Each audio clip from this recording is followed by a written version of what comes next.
మద్దతు ధర కూడా కాదు అది. మళ్ళా 3,000 రూపాయలంటే ఒక ఏడాదికి ఎంత అవుతుంది దర్శన్ భాయ్?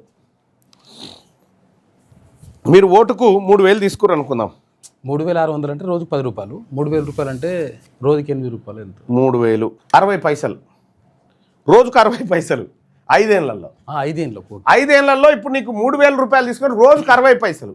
రోజుకు 60 పైసలు యాదగిరిగుట్ట మెట్ల కాడున్న బిచ్చగాడు కూడా తీసుకోడు.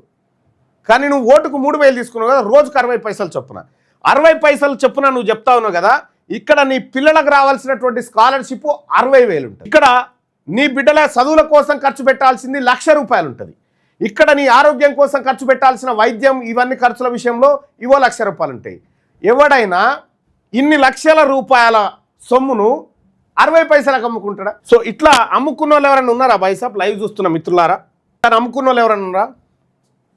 సో ఎవరైనా మీ దగ్గర అమ్ముకున్న వాళ్ళు ఉన్నారా? ఓటు అమ్ముకున్న వాళ్ళు? శంకరయ్య పగడాల జై బీసీ జై ముదిరాజ్ అంటుండు. జై బీసీ జై ముదిరాజ్ అని ఓట్లు చాలా మంది నిజంగా నిజాయితీగా చాలా తక్కువ ఓట్లు వేసినారు.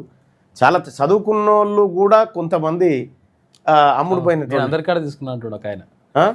నేను అందరి కాడ తీసుకున్నా అని చెప్తా ఉన్నాడు. అందరి కాడ తీసుకున్నావువి నిజాయితీగా ఓటేసినావు పోనీ.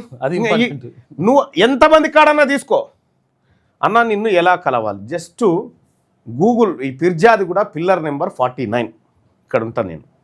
ఎస్ అన్న 98% అమ్ముకున్నారు అని చెప్పి చెప్తా ఉన్నారు. జై బీసీ జై పద్మశాలి, జై బీసీ జై పద్మశాలి 500 కూడా అమ్ముకున్నారు అన్న అని చెప్పి చెప్తా ఉన్నారు. శంకర్పల్లిలో మల్లన్న సార్ శంకర్పల్లిలో 20,000కు అమ్ముకున్నారు సార్ అని చెప్పి అంటా ఉన్నారు. సో అమ్ముకున్న వాళ్ళు ఇవాళ ఒక్కసారి అద్దం ముంగట నిలబడి తల దూకుంటప్పుడు మొహం గడుక్కున్న తర్వాత తుడుచుకుంటప్పుడు అద్దం ముంగట నిలబడి నేను ఓటు అమ్ముకున్నాను అని ఒక్కసారి అనుకోరి మనసులో. ఎంత గుండె కలుక్కుమంటుందో చూడండి మీరు. జై బీసీ జై నాయి బ్రాహ్మణ.